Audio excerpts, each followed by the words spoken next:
1 Tessalonicenses 5, a partir do verso 16. Nós faremos a leitura até o verso 22.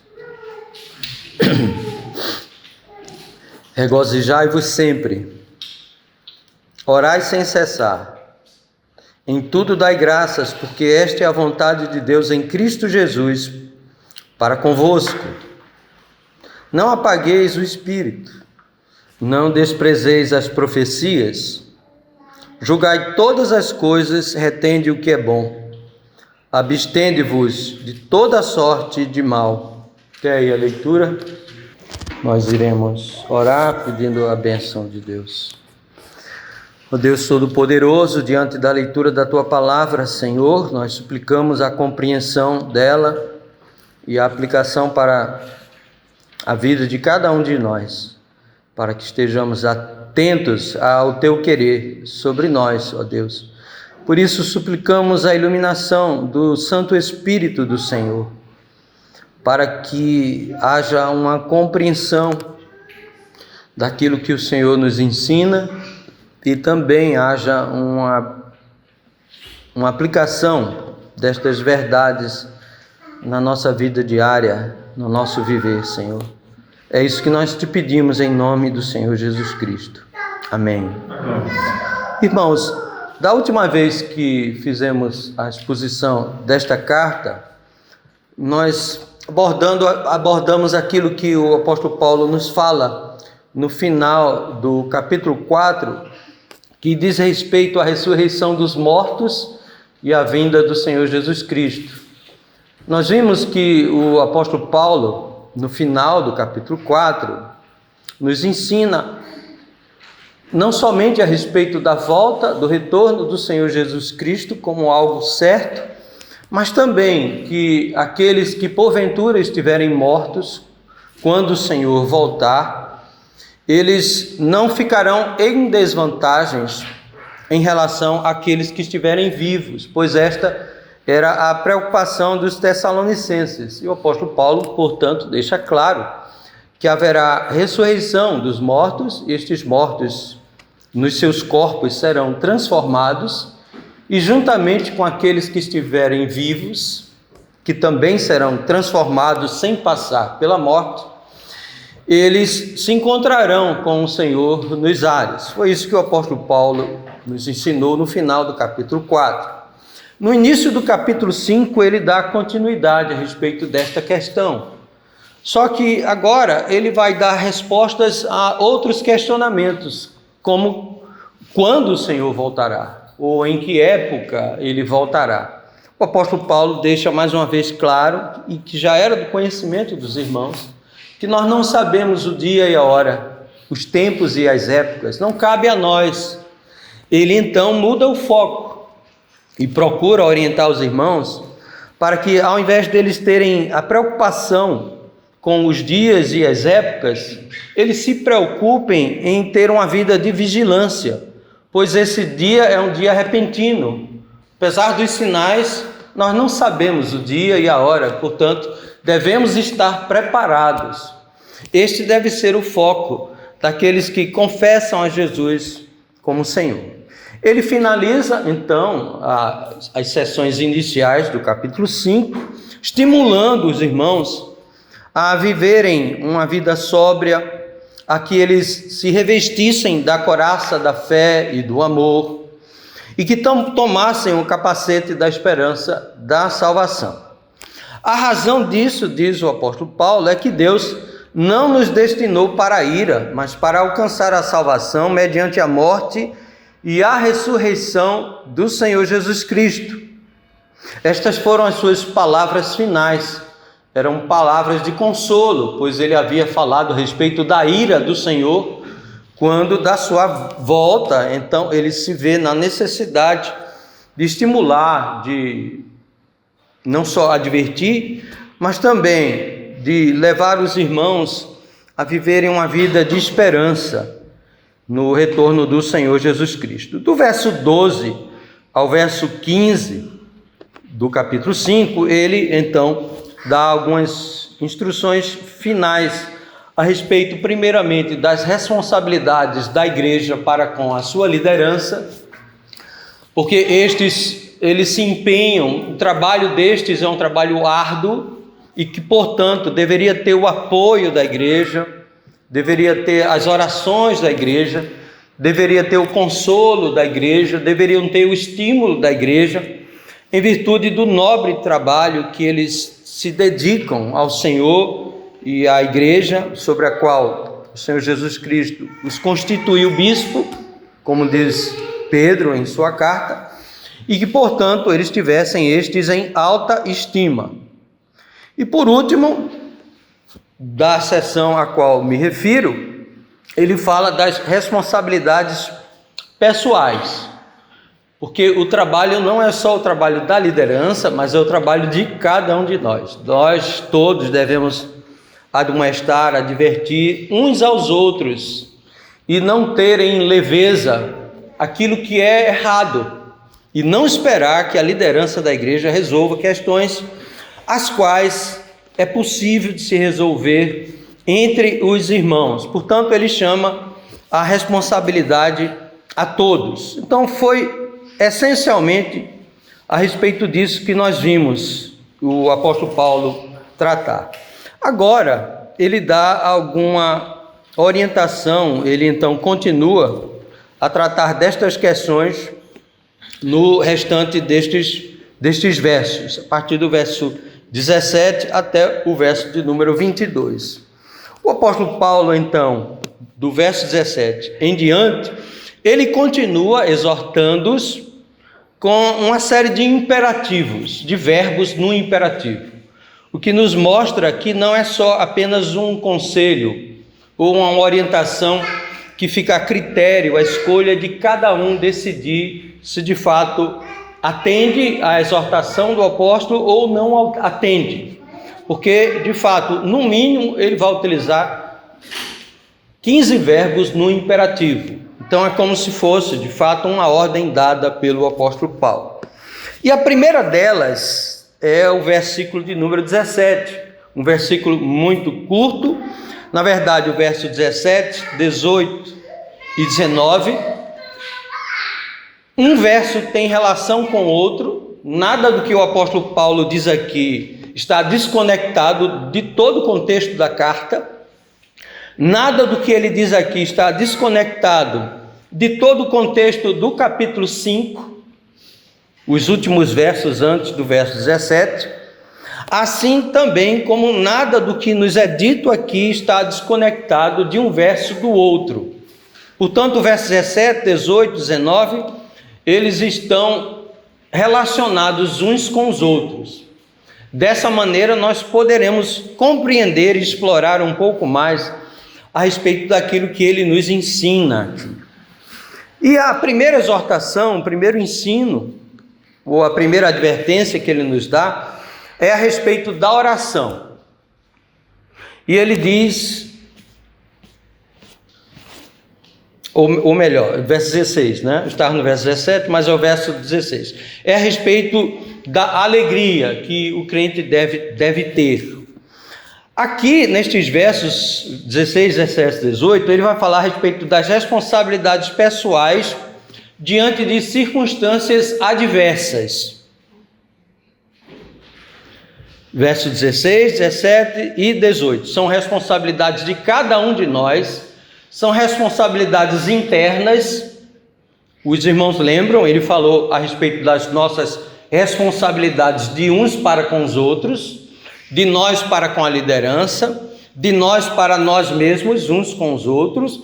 E agora ele vai falar de responsabilidades pessoais de cada um de nós. E são responsabilidades internas, íntimas, que nós devemos ter para com Deus.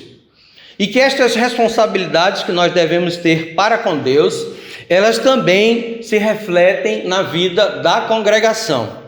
A primeira delas, portanto, é regozijai-vos sempre, diz o apóstolo Paulo. Esse regozijo ao qual ele faz referência, e é um regozijo que todos devem ter, ele diz regozijai-vos, é diferente de uma alegria que todos nós devemos ter e temos naturalmente. Portanto, esta alegria que o apóstolo Paulo faz referência, o regozijai-vos, este gozo que devemos ter, ele não tem relação com a natureza da pessoa ou com um bom humor de quem quer que seja, ou de circunstâncias favoráveis. Não é sobre isso que o apóstolo Paulo nos ensina, nos exorta aqui. Porque nós sabemos, há pessoas que têm uma natureza mais alegre, é naturalmente alegre, e se alegra com muitas coisas, até mesmo em circunstâncias difíceis, mas não é nesse aspecto natural da alegria a qual o apóstolo Paulo faz referência. Esta alegria a qual o apóstolo Paulo faz referência é uma alegria que é fruto do Espírito Santo. Não é uma alegria que um ímpio tem, não é um regozijo que um pagão tenha. Não é um gozo que uma pessoa natural, que não tenha nascido de novo, tenha. A alegria a qual o apóstolo Paulo faz referência, o regozijai-vos, é fruto do Espírito Santo. Se os irmãos observarem aquilo que é bem conhecido nosso, em Gálatas, no capítulo 5, quando o apóstolo Paulo fala-nos a respeito do fruto do Espírito e não dos frutos, porque eles estão relacionados, provavelmente é uma relação do fruto que é o amor. O primeiro fruto do amor é a alegria, observem, mas o fruto do Espírito é amor, alegria. Então, de fato, a alegria, o regozijo, o qual o apóstolo Paulo faz referência, é um regozijo que não é fruto de uma natureza afável, alegre, num ambiente feliz ou não. É de fato algo que é produzido pelo Espírito Santo no coração do crente. É por isso que ele se sente à vontade, digamos assim, para dizer a cada um de nós: regozijai-vos sempre. Não é uma alegria, portanto, circunstancial, porque todos nós sabemos a alegria produzida pelo Espírito Santo na vida dos tessalonicenses. Eles, logo no início da conversão deles, eles foram perseguidos, eles foram atribulados, a ponto do apóstolo Paulo sair fugido daquele lugar. E no versículo 6 do capítulo 1, nós temos isso claramente descrito, quando ele diz: com efeito, vos tornastes imitadores nossos e do Senhor, tendo recebido a palavra, posto que em meio a muita tribulação, com alegria do Espírito Santo. Então observe, eles receberam a palavra, eles acataram a palavra pregada pelo apóstolo Paulo, em meio a muita tribulação. Não foram poucas as tribulações, foram muitas tribulações. Entretanto, eles receberam a palavra com alegria do Espírito Santo. Então, observe que o contexto aqui desse regozijo é um regozijo que é produzido pelo Espírito Santo, seja em que circunstância for, independe de circunstância. Portanto, é um regozijo incondicional. Em terceiro lugar, é um regozijo não em virtude das bênçãos recebidas, mas naquele que dá as bênçãos, sobretudo a vida que ele deu por nós. Os irmãos devem ter observado nos versos anteriores, por exemplo, o verso 9 e o verso 10, quando o apóstolo Paulo fala nesse capítulo 5, o seguinte: porque Deus não nos destinou para a ira, mas para alcançar a salvação mediante nosso Senhor Jesus Cristo, que morreu por nós, para que, quer vigiemos, quer durmamos, vivamos em união com Ele. Portanto, o foco desta alegria, a razão desta alegria, é o fato de Jesus Cristo ter se dado em nosso favor. Este é o foco. Esta é a razão principal da nossa alegria. Não são as bênçãos circunstanciais recebidas neste mundo e que devem ser, de fato, motivo de alegria, de regozijo. Nós não estamos a negar isto. Entretanto, a alegria não está nas bênçãos do Deus que nos dá bênçãos, mas está no Deus que dá bênçãos e não nelas. Então não é pelo fato em si, mas pelo consolo que nos é dado em meio aos problemas, em meio às adversidades. Eu trouxe aqui para os irmãos, como ilustração, o próprio Senhor Jesus Cristo, também nos exortando a respeito deste regozijo, a respeito desta alegria. Os discípulos dele haviam acabado de expulsar demônio de muitos endemoniados.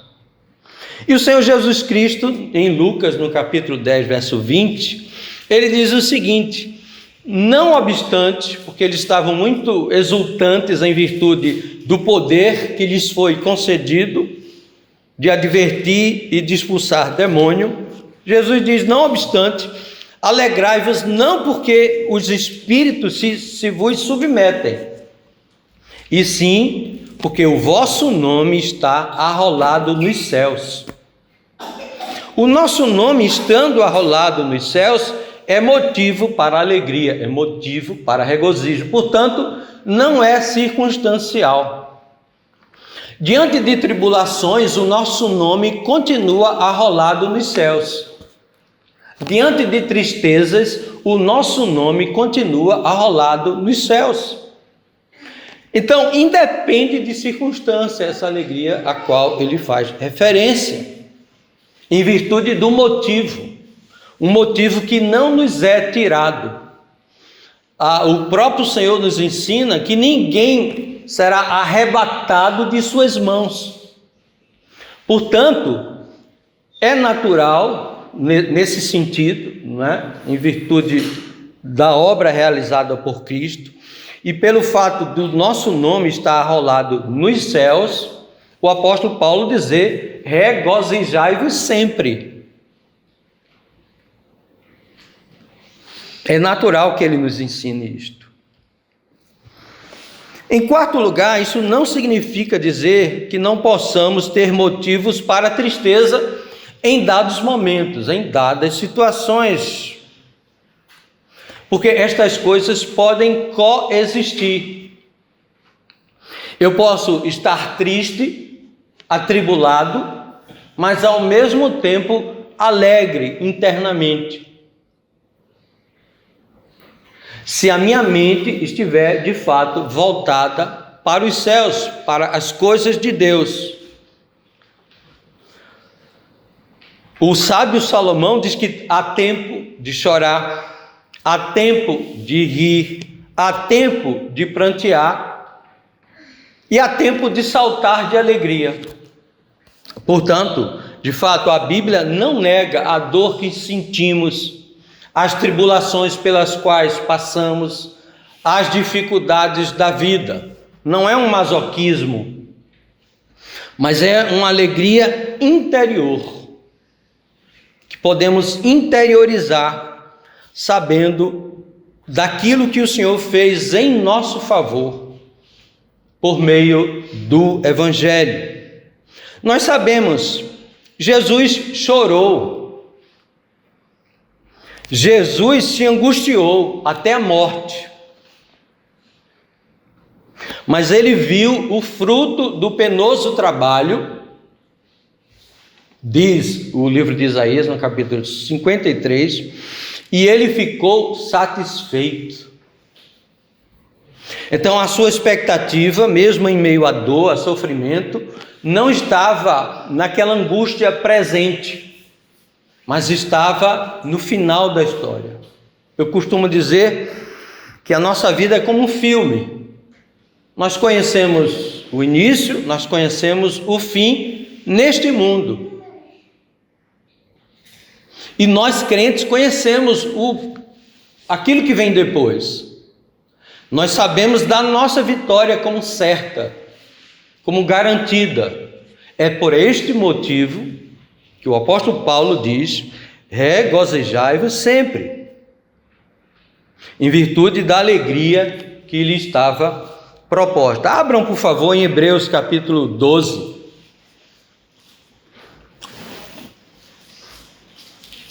Verso 2. Nós faremos a leitura do verso 1 e do verso 2. Diz assim, Hebreus 12: portanto, também nós, visto que temos a rodear-nos de tão grande nuvem de testemunhas, desembaraçando-nos de todo o peso e do pecado que tenazmente nos assedia, corramos com perseverança a carreira que nos está proposta, olhando firmemente para o autor e consumador da fé, Jesus, o qual, em troca da alegria que lhe estava proposta, suportou a cruz, não fazendo caso da ignomínia, e está sentado à destra do trono de Deus. Então, a razão pela qual o Senhor Jesus Cristo suportou aquela cruz não foi pelo fato, obviamente, da cruz suportada, dos sofrimentos sobre ele, mas em virtude da alegria que lhe estava proposta. Então, qual é o problema? O problema é que nós, às vezes, nos concentramos muito nos problemas, nas dificuldades, nas tribulações, e nos esquecemos daquilo que nos foi proposto, utilizando o mesmo verbo que é aqui utilizado, para que nós de fato possamos suportar. Nós, na nossa liturgia, lemos o que nos ensina Tiago, e Tiago nos ensina exatamente isto: a sermos perseverantes e termos, por motivo de toda alegria, o passar por várias provações. Portanto, irmãos, este é o ensino da palavra de Deus. Este é o foco dado na palavra de Deus a respeito da alegria que é produzida pelo Espírito Santo. Há uma passagem a respeito do cântico de Maria, em Lucas 1, logo no verso 46 em diante, onde nos é dito o seguinte: então disse Maria, a minha alma engrandece ao Senhor, e meu espírito se alegrou em Deus, meu Salvador. E ela vai dizer a razão, no verso 48 do capítulo 1 de Lucas: porque contemplou na humildade da sua serva, pois desde agora todas as gerações me considerarão bem-aventurada. Esta alegria produzida pelo Espírito no coração de Maria não foi porque ela era uma mulher especial, porque ela se autodenomina como pecadora, porque ela chama de Deus meu Salvador. Ora, só quem precisa de Salvador é quem é pecador, quem está perdido. Ela chama Deus de meu Salvador. Mas o ponto aqui é que o seu espírito se alegrou nele, porque ele contemplou também a salvação dela e das gerações futuras. Este era o motivo de sua alegria. Por último, irmãos, com relação a esse verso, quando ele diz regozijai-vos sempre, obviamente, o sempre aqui utilizado é no sentido amplo, é de sempre mesmo, absoluto. Entretanto, não negando que nós passamos por dificuldades e por dores em nossa vida. Não é estar alegre no sentido de rindo o tempo todo, mostrando os dentes. Não é esse o sentido. Também não é uma alegria por uma piada, ou por algo engraçado, ou por uma diversão qualquer. Mas é uma alegria séria. pelo motivo correto. Esta alegria, de fato, ela pode ser permanente. Regozijai-vos sempre. Em conexão com o regozijo, e é interessante que em várias passagens das Escrituras isso é visto. Por exemplo, no texto que lemos lá de Lucas 10, 20, quando o Senhor Jesus Cristo coloca o foco correto, quando ele diz para eles se alegrar não pelo fato deles submeterem os espíritos, mas sim porque o nome dele está arrolado nos céus.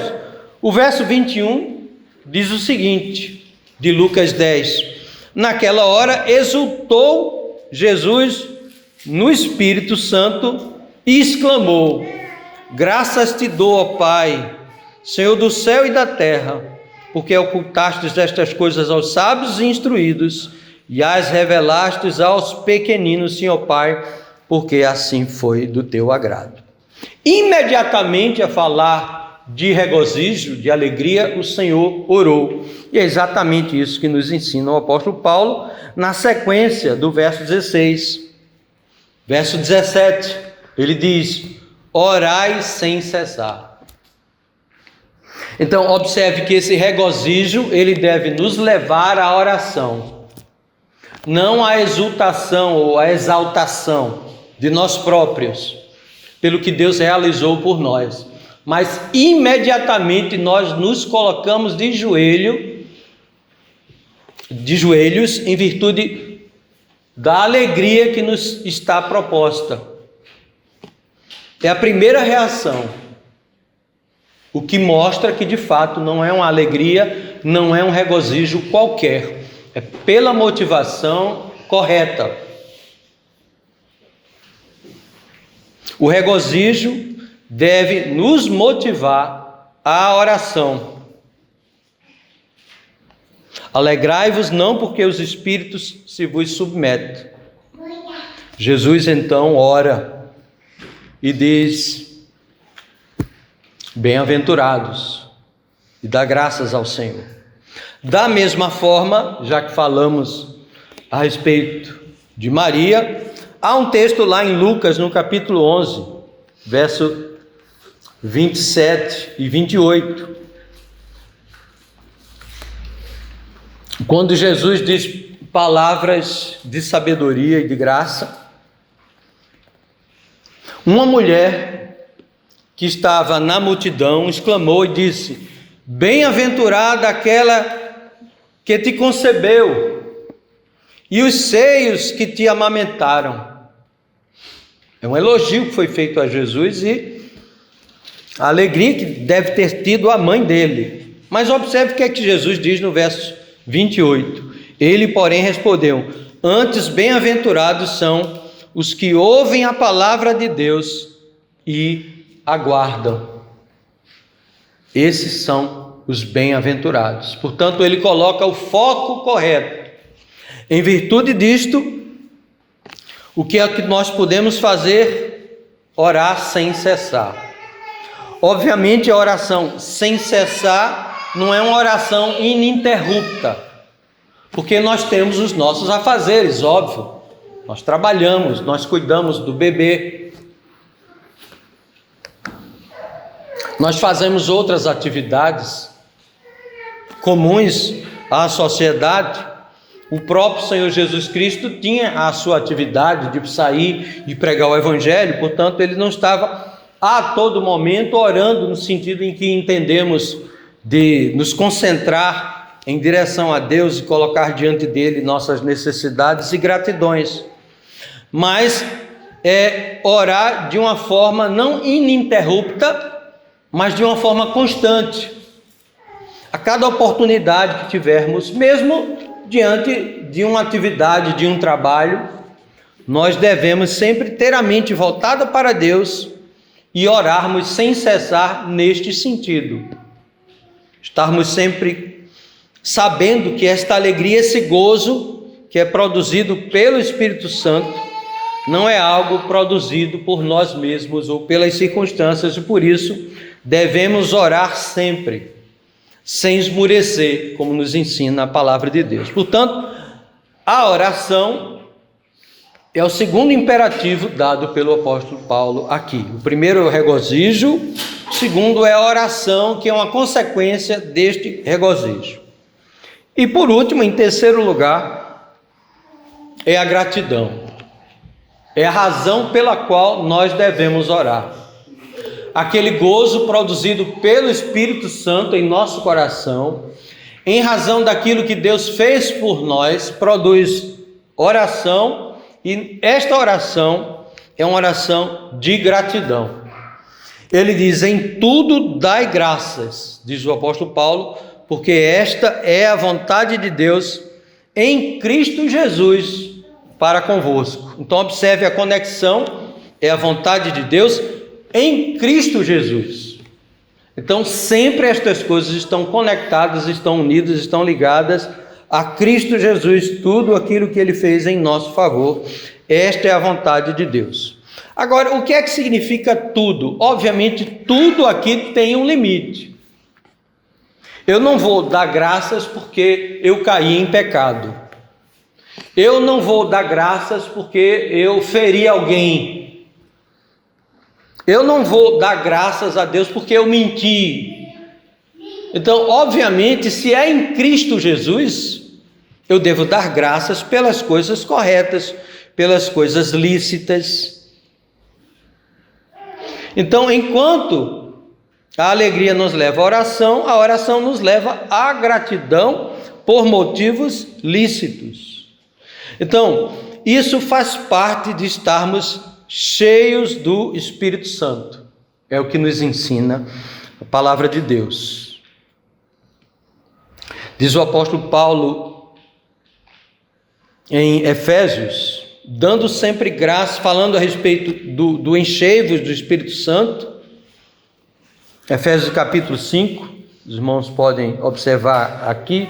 Vamos ler a partir do verso 18 de Efésios 5, diz assim: e não vos embriagueis com vinho, no qual há dissolução, mas enchei-vos do Espírito Santo.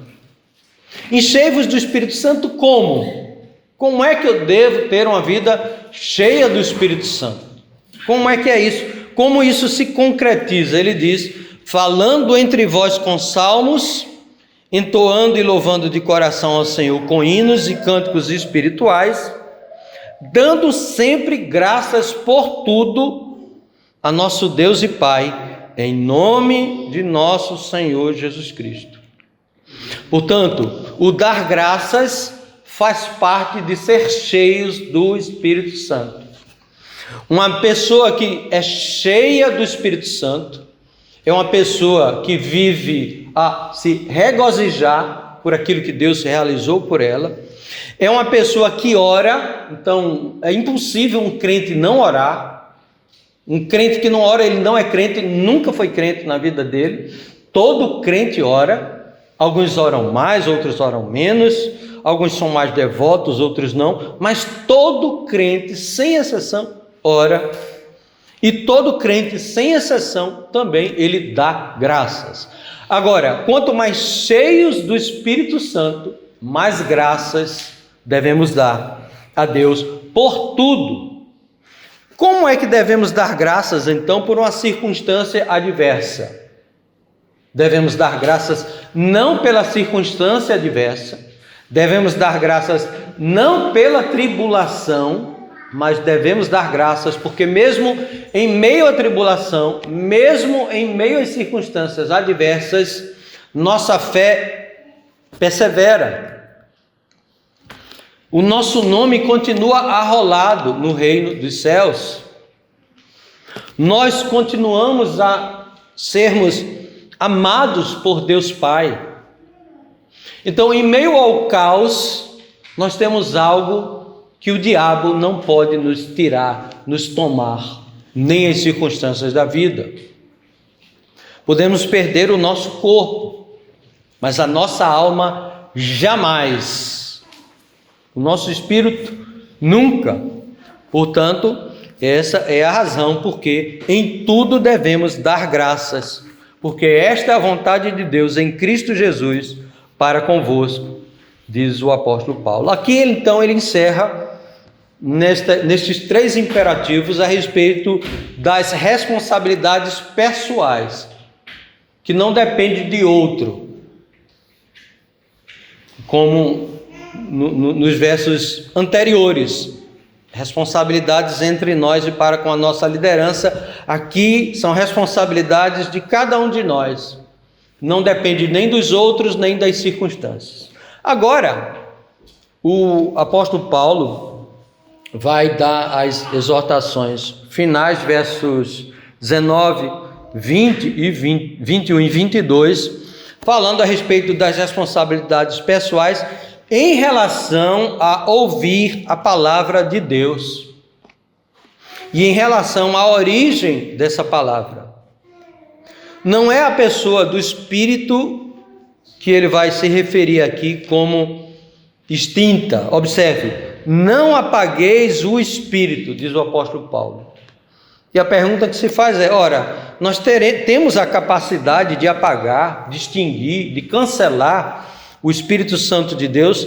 Obviamente que não. Então, o apóstolo Paulo não utiliza essa expressão, este verbo, no sentido de que nós temos o poder de cancelar, de impedir aquilo que o Espírito Santo soberanamente faz sobre nossas vidas. Obviamente, esse não é o ensino da palavra de Deus. Então, não é a pessoa do Espírito Santo que é extinta, mas a ação do Espírito Santo, ela é extinta, ela pode ser apagada à medida em que não nos alegramos, à medida em que não oramos, à medida em que não rendemos graças, à medida que nada destas coisas fazem parte de nossa vida, de nossa devoção pessoal, o Espírito Santo, ele é apagado. O Espírito Santo, ele é extinto, ele deixa de agir em nossa vida. Portanto, as exortações que nos foram dadas implicam em uma vida cheia do Espírito Santo, que é o contrário de apagar o Espírito Santo. À medida também que não alimentamos um fogo, e nós que estamos num período de frio, para quem tem uma lareira em casa, à medida que você não alimenta, colocando madeira, enfim, o que é que vai acontecer com aquele fogo, não é? Aquela lareira vai se apagar.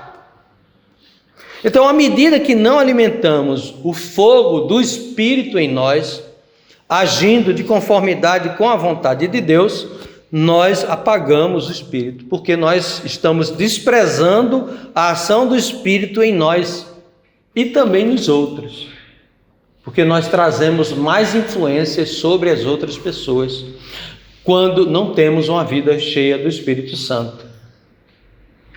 São mais influências em virtude da nossa responsabilidade pessoal. Paulo não fala a uma igreja que tem desprezado o Espírito Santo quando ele faz essa exortação, muito pelo contrário. Entretanto, assim como os tessalonicenses, nós precisamos estar vigilantes. É por isso que nos versos anteriores o apóstolo Paulo falou sobre vigilância. Então, veja como é importante a gente ter uma interpretação contextualizada com aquilo que ele vem nos dizendo ao longo do discurso que ele faz nestes versos e em toda a carta. Não é sem motivo que, por algumas vezes, nesta mesma carta, embora os tessalonicenses vivessem uma vida, de fato, de piedade, e embora eles fossem modelo para as outras igrejas, nós já vimos isto, o apóstolo Paulo exorta os irmãos a continuarem progredindo cada vez mais. Observe, por exemplo, nesta mesma carta, no verso 12 do capítulo 3, quando ele diz: e o Senhor vos faça crescer e aumentar no amor uns para com os outros e para com todos, como também nós para convosco. Portanto, era uma igreja que de fato demonstrava amor, mas o apóstolo Paulo não negligencia e diz que faça crescer e aumentar o amor. Ou seja, não podemos estagnar. É isso que ele quer nos ensinar. No verso 1 do capítulo 4, mais uma vez ele diz: finalmente, irmãos, nós vos rogamos e exortamos no Senhor Jesus que, como de nós recebestes, quanto à maneira por que deveis viver e agradar a Deus e efetivamente estáis fazendo, continueis progredindo cada vez mais. Então são exortações não para uma igreja negligente, mas para uma igreja que não deveria estagnar. Porque uma igreja estagnada vai sofrer a ação de apagar o Espírito Santo, distinguir o Espírito, a ação do Espírito na vida delas. E por último, no verso 10 do capítulo 4 desta carta, quando ele diz: e na verdade estás praticando isso mesmo para com todos os irmãos em toda a Macedônia. Contudo, vos exortamos, irmãos, a progredirdes cada vez mais. Então, não é uma exortação para uma igreja negligente, era uma igreja que estava operando, era uma igreja abnegada. Entretanto, ele diz para esta igreja: não apagueis o Espírito. Quanto mais para nós, não é verdade? Esta é, portanto, uma exortação que nos é feita. Logo em seguida, ele fala a respeito de algo que também está dentro do contexto, quando ele diz: não desprezeis profecias, diz o apóstolo Paulo. Nós sabemos que profecias no Novo Testamento e no Antigo Testamento se refere, em especial, àquelas pessoas que tinham o dom da profecia e que recebiam da parte de Deus revelações especiais para a edificação da igreja, ou para o consolo, para a exortação, vai dizer o apóstolo Paulo lá em Coríntios. Nós já vimos isto. A profecia a qual ele faz referência, provavelmente é esta profecia à luz do ensino da palavra de Deus. O que é que acontece? Os tessalonicenses, ou parte deles, estavam desprezando as profecias, os ensinos, as edificações que estavam a ser dadas por aqueles que tinham este dom, muito provavelmente. Eles, então, deveriam levar em consideração a palavra que estava a ser pregada com fidelidade. Eles não deveriam desprezá-la. E nós desprezamos a palavra de Deus, ou as profecias que para nós hoje estão todas escritas, à medida que nós ouvimos e não aplicamos em nossa vida, negligenciamos. Ou não damos qualquer valor em virtude daquele que vos fala. Paulo diz: não desprezeis profecias. O apóstolo Paulo, ao falar sobre isso, em 1 Coríntios 14, 37, ele diz: se alguém se considera profeta ou espiritual, reconheça ser mandamento do Senhor o que vos escrevo. E se alguém ignorar, será ignorado. O que Paulo escrevia era profecia. E profecia, lembrem-se, não se refere unicamente às coisas futuras. Os 10 mandamentos são profecia. Quando diz não matarás, não adulterarás. Porque é palavra revelada da parte de Deus. Então tudo na Escritura é profecia. Profecia não somente se refere às coisas futuras. Paulo diz, utilizando outras palavras: se alguém ignorar, será ignorado. Ignorado por Deus, porque a palavra é de Deus. Esse é o ensino quando o apóstolo Paulo diz: não desprezeis profecia. E ele segue aqui no texto que temos visto até o verso 40 de 1 Coríntios 14. Portanto, meus irmãos, procurai com zelo o dom de profetizar e não proibais o falar em outras línguas. Tudo, porém, seja feito com decência e com ordem, naturalmente.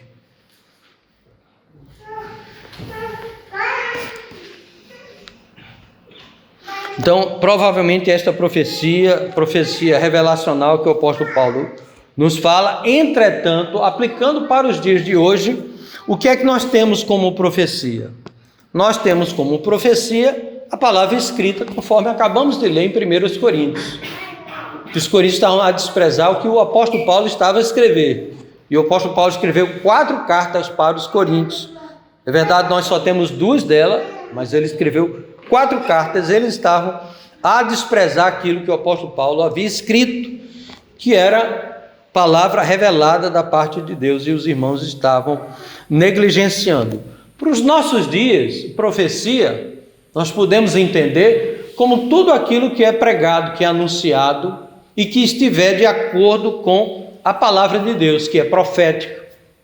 Então nós não podemos desprezá-la. E Paulo diz isso em virtude de não só aquilo que ele estava a escrever aos Tessalonicenses, mas em virtude de suas instruções e instruções da parte que aqueles que eram os líderes deles. Conforme nós já vimos, eles não estavam valorizando os seus líderes, aqueles a quem Deus colocou sobre essa responsabilidade de anunciar a palavra de Deus. Portanto, não desprezeis profecias. Por outro lado, apesar deles não poderem desprezar a profecia, eles não deveriam ser negligentes e ouvir tudo aquilo que diziam sem nenhum critério de discernir aquilo que estava a ser dito, se era de fato fiel à palavra de Deus. Foi por isso que no verso 21 ele vai dizer: julgai todas as coisas e retende o que é bom. Julgar o quê? Julgar aquilo que estava sendo dado, as profecias. Um extremo é desprezar a profecia. O outro extremo é dar crédito a tudo que se ouve sem discernimento. É um outro extremo. Nós não podemos ouvir aquilo que nos é anunciado, aquilo que nos é pregado, sem discernir. E sem discernir à luz da palavra de Deus. Não é à luz daquilo que eu acho, ou daquilo que eu entendo, ou daquilo que eu ouço no YouTube, ou em qualquer outro lugar. Eu devo discernir, eu devo julgar de conformidade com o ensino da palavra de Deus. É esse o critério para eu poder avaliar, discernir e julgar aquilo que está sendo dado. Obviamente, retendo tudo aquilo que for bom e rejeitando tudo aquilo que for mal. O julgamento da profecia não é algo novo, não é algo do Novo Testamento, como alguns parecem pensar. O julgamento da profecia nós já encontramos no Antigo Testamento. Havia pelo menos 2 testes que eram feitos para os profetas no Antigo Testamento. Isso se aplica também ao Novo. O primeiro teste era se aquilo que ele proferisse como uma profecia futura se realizava ou não. Se não realizasse aquilo que foi proferido, então, falso profeta. O julgamento está feito, falso profeta. Se porventura aquilo que o profeta dissesse se cumprisse, então vamos esperar. Tem algo mais a ser avaliado. Não basta que se cumpra. Mas se com base nisso o profeta fala alguma coisa que não está de acordo com a palavra de Deus, mesmo cumprindo aquele evento que ele disse que iria se cumprir, é falso profeta. Esse é o ensino da palavra de Deus. Vamos ver isso aí, porque eu julgo que seja importante. Deuteronômio 18, 21 e 22. Vamos ver se a profecia que eu estou proferindo para os irmãos é verdade mesmo, né? Vamos analisar aí, vamos julgar. Deuteronômio 18, 21 e 22. Diz assim: se disserdes no teu coração, como conhecerei a palavra que o Senhor não falou? Essa é a pergunta que é feita. Sabe que quando esse profeta falar em nome do Senhor, e a palavra dele se não cumprir, nem suceder como profetizou. Esta é a palavra que o Senhor não disse, com soberba a falou, o tal profeta, não tenhas temor dele. Então está aí o primeiro critério, para julgar profecia. Deuteronômio 18, 21, 22. Agora vejamos Deuteronômio capítulo 13, verso 2 e 3.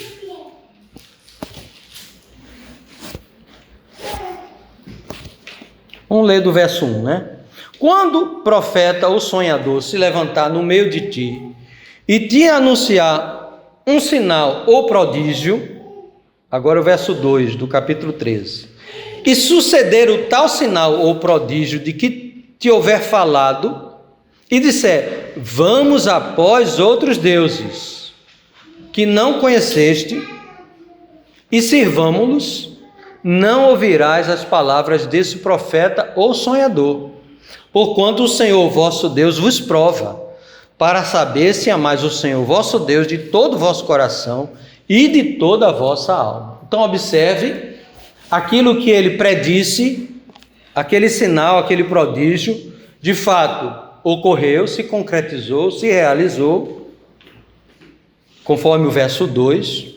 Mas aí o profeta diz, olha, vamos após outros deuses, deuses que Israel não conhecia, e sirvamo-los. Se o profeta disser isto, embora tenha o sinal de fato ocorrido, o próprio Deus diz que não deve ouvir esse profeta ou sonhador. Deus está colocando a pessoa à prova.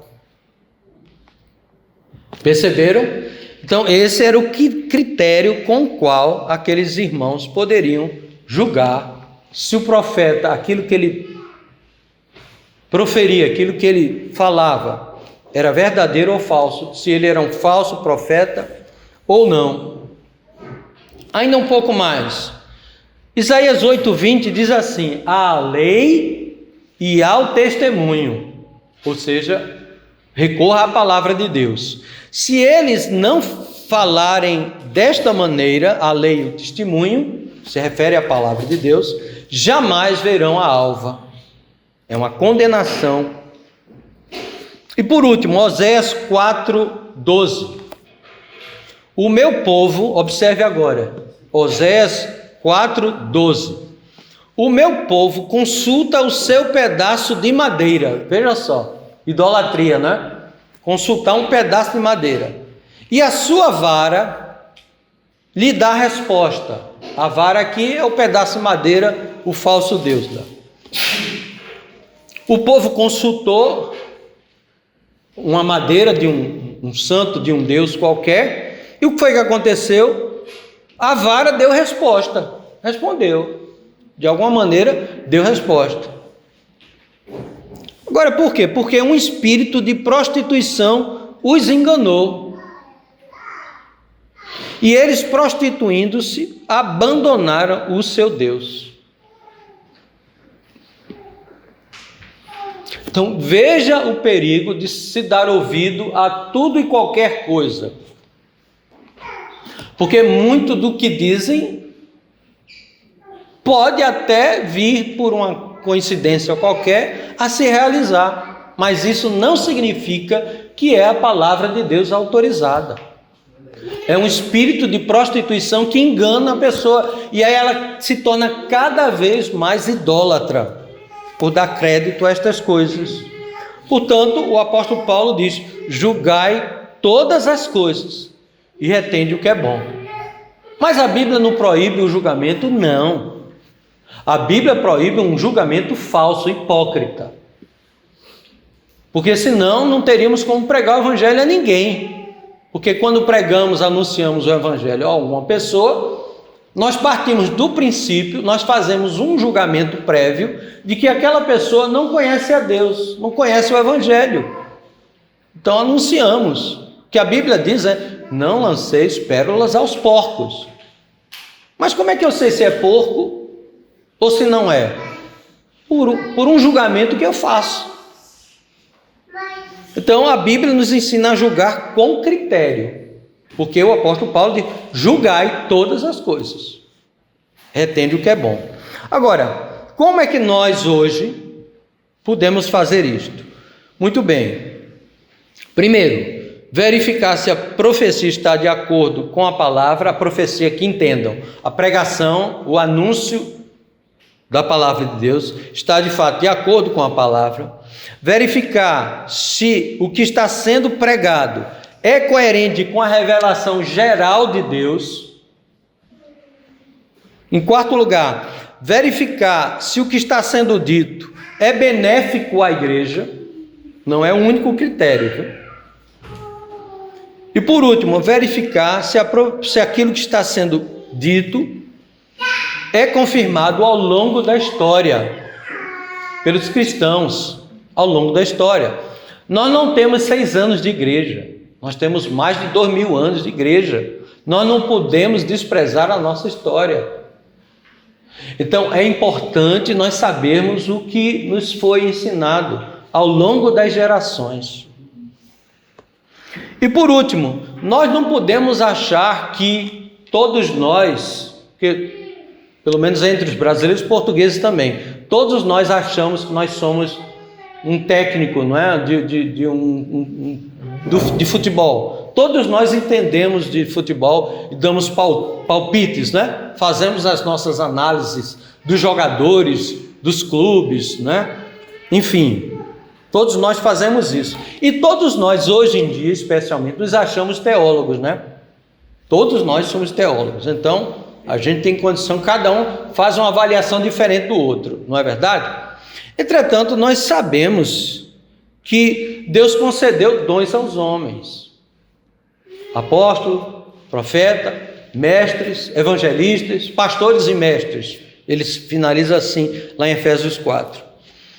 Nós somos uma igreja, nós temos uma liderança, nós temos os nossos símbolos de fé, nós temos as nossas confissões de fé. Assuntos que já foram tratados no passado. Não achem que os problemas de hoje são diferentes dos problemas do passado. Já foram tratados e nós, como presbiterianos, como confessionais, nós entendemos que os nossos símbolos de fé estão de fato coerentes com o ensino da palavra de Deus.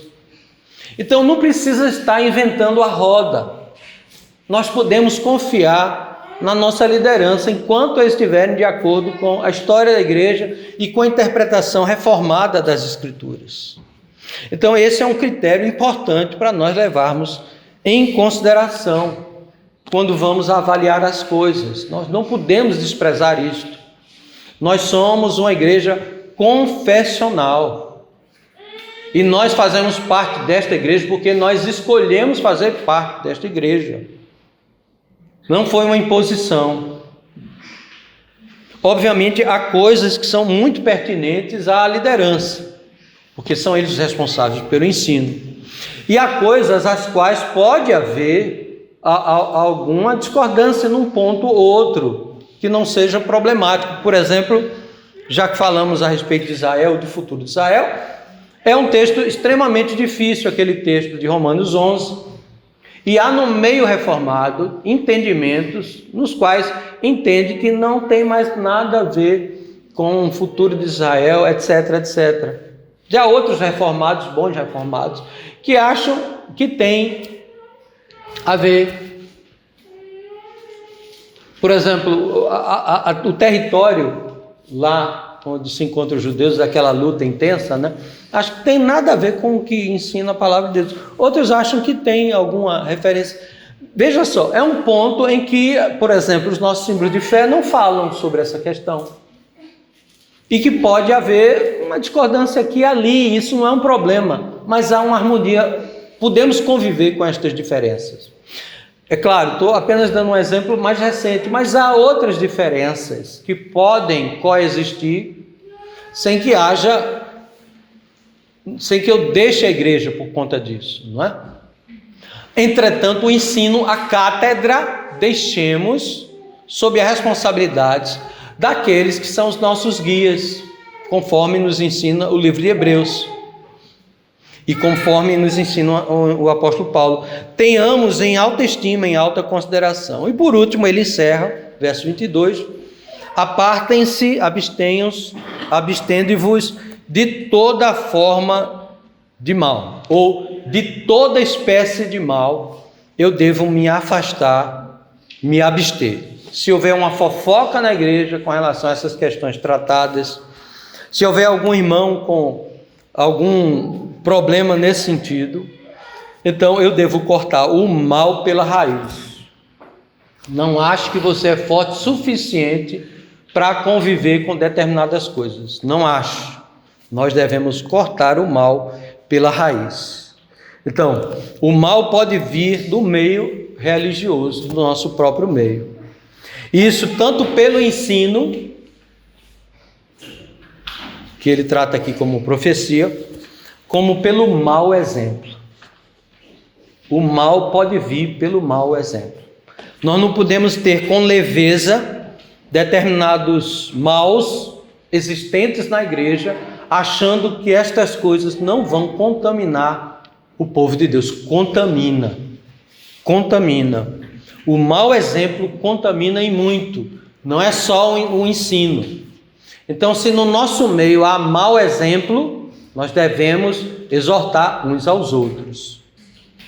E se o mau exemplo continuar, é da responsabilidade da igreja, então, tomar conhecimento e tratar disto. Por isso que o apóstolo Paulo diz, abstende-vos de toda espécie de mal. Não é a aparência do mal, como nas traduções antigas, né? Mas é toda espécie, toda forma de mal. Seja o ensino, seja um mau exemplo, nós devemos nos apartar. Então, que Deus, com essas palavras, Ele possa de fato nos dar entendimento para que possamos obedecê-la. Mas o principal de tudo isso é se nós tivermos a mente voltada para as coisas de Deus, para a obra vicária do Senhor Jesus Cristo, sabendo que Ele é misericordioso e que nós não seremos julgados segundo a lei, mas segundo a sua misericórdia, nós assim teremos consolo, porque estas palavras foram dadas para o consolo, para o conforto da igreja, não para a igreja viver perturbada. Por isso que ele diz, alegrai-vos. Em outra passagem ele diz, alegrai-vos no Senhor, alegrai-vos sempre. Que Deus então assim nos abençoe com estas exortações. Amém. Nós vamos orar nesse instante, em seguida podemos já ficar de pé, depois da oração nós iremos cantar o Salmo 16. Senhor, nós te agradecemos, Senhor, porque a Tua palavra nos ensina, nos adverte, mesmo contra a nossa vontade, mesmo contra os nossos sentimentos, porque se são palavras do Senhor, elas são autoridade sobre nossas vidas, pois não são palavras de homens. Que o Senhor nos ensine a ter uma alegria sincera, verdadeira, genuína, pela razão correta, Senhor.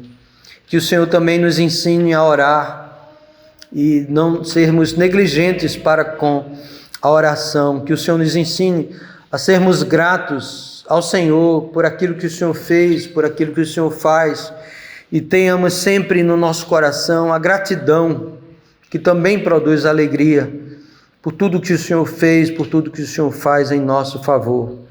Também, Senhor, que o Senhor nos ensine a podermos ouvir a Tua palavra com critério, com humildade, sabendo sim, Senhor, que as palavras aqui escritas, se interpretadas de forma coerente, correta, com o ensino geral da Tua palavra e com todo o contexto daquilo que lemos e aprendemos, e conforme o ensino que tem sido dado ao longo dos séculos, Senhor, que estas palavras possam de fato penetrar no nosso coração e tenhamos humildade em acatá-las. Que o Senhor tenha misericórdia e nos abençoe neste dia, para a honra e glória do Teu santo nome, não nos deixando esquecer das palavras que ouvimos, para a Tua honra e glória, em nome do Senhor Jesus Cristo. Amém. Amém.